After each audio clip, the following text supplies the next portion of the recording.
नमस्कार दोस्तों, मेरा नाम निशा है। आपका आपके YouTube चैनल धार्मिक बातों पर स्वागत है। मैं यहाँ पर अध्यात्म से जुड़ी बातें, धर्म से जुड़ी बातें और ज्ञानवर्धक कहानियाँ लेकर आती हूँ।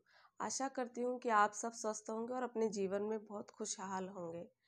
दोस्तों, शीतला अष्टमी हिंदू पंचांग में शीतला अष्टमी चैत्र कृष्ण पक्ष के अष्टमी तिथि के दिन मनाई जाती है, किंतु बहुत से लोग सप्तमी तिथि पर भी शीतला अष्टमी की पूजा करते हैं। जो व्रतधारी हैं वो शीतला अष्टमी पर ही विधि विधान से शीतला अष्टमी की पूजा करते हैं। वैसे तो हमारे हिंदू धर्म में विशेष तिथियां और महत्व दे रखा है हमारे देवी देवताओं को, लेकिन इस ग्रंथ पुराण में शीतला माता का विस्तार से विवरण मिलता है। इन्हें चेचक की देवी भी कहा जाता है और माता की पूजा और व्रत करने के पीछे कहा जाता है कि माता की पूजा के लिए जो विशेष भोग होता है वो एक दिन पहले बनाया जाता है, तब उससे अगले दिन माता को भोग लगाया जाता है और उसके उपरांत ही जो व्रतधारी है उसे ग्रहण करता है और उसका परिवार उसे ग्रहण करता है उस भोजन को। इसलिए इसे बसोड़ा भी कहा जाता है और ये भी कहा जाता है कि ये ऋतु परिवर्तन का भी संकेत है। इस दिन इसके बाद से ही ऋतु परिवर्तन आरंभ हो जाता है। ये मानता है कि शीतला अष्टमी से पहले तक हम बासी खाना खा सकते हैं, किंतु उसके उपरांत हम जो बासी खाना अगर खाते हैं तो हमारे स्वास्थ्य के लिए हानिकारक है। तो ये विशेष महत्व है कि हमें शीतला अष्टमी के उपरांत बासी खाना नहीं खाना चाहिए, उसे अवॉइड करना चाहिए। और कहा जाता है कि जो माता की पूजा विधि विधान से व्रत और पूजा करते हैं तो उन्हें ऐसे असाध्य रोग नहीं होते हैं।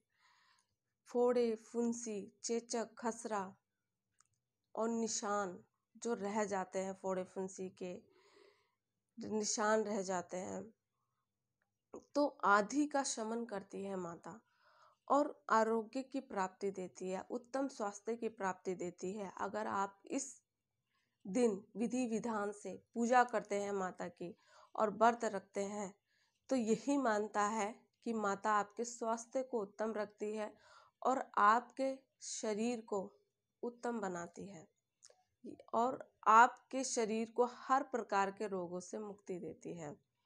शीतला माता की जो सवारी है वो गधा है और इस व्रत को रखने के पीछे, इनकी माता की पूजा करने के पीछे एक पौराणिक कथा भी है। तो दर्शकों, वो कथा मैं आपसे बताती हूँ, बहुत छोटी सी है।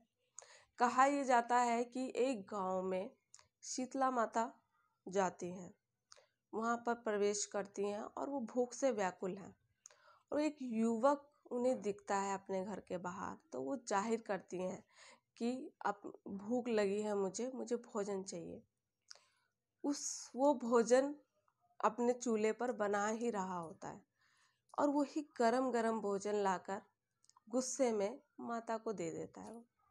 अब माता भूख से व्याकुल है और वो भोजन जैसे ही अपनी जीभा पर लगाती हैं, उनकी जीभ जल जाती है और क्रोध के कारण वो श्राप देती हैं और श्राप पूरे गांव को लग जाता है और गांव का जीवन अस्त व्यस्त होने लगता है। किंतु उस गांव में एक बुढ़िया है जो बिल्कुल ठीक है और उसकी कुटिया, उसकी झोपड़ी भी बिल्कुल ठीक है।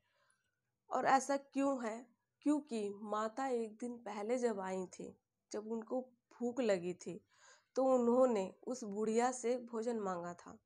तो उस बुढ़िया ने जब भोजन दिया तो उसके पास बासी ही भोजन था और बासी भोजन उसने माता को ग्रहण करने को दिया। तो जब माता ने खाया तो उन्हें बहुत शांति और शीतलता और तृप्ति प्राप्त हुई और उसके बाद उन्होंने उस बुढ़िया को आशीर्वाद दिया कि जब तक तुम जीवित रहोगी तुम्हारा स्वास्थ्य उत्तम रहेगा और तुम आरोग्य रहोगे।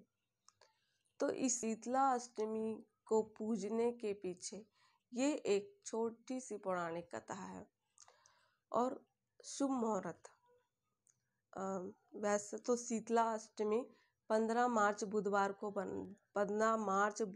2023 को मनाई जा रही है, लेकिन जो इसका शुभ मुहूर्त है वो 14 मार्च रात्रि को 8:22 पर आरंभ हो रहा है। और जो इसका अंत है वो 15 मार्च 6:45 को है। तो ये थी शीतला माता से जुड़ी उनकी पूजा विधि विधान। तो दर्शकों, उम्मीद है कि आप भी शीतला माता की पूजा अवश्य करेंगे। तो चलती हूँ इसी उम्मीद के साथ कि आप सब खुश रहें और माता की कृपा आप पर सदा बनी रहे। मेरे चैनल को लाइक कीजिए, सब्सक्राइब कीजिए और शेयर कीजिए। धन्यवाद।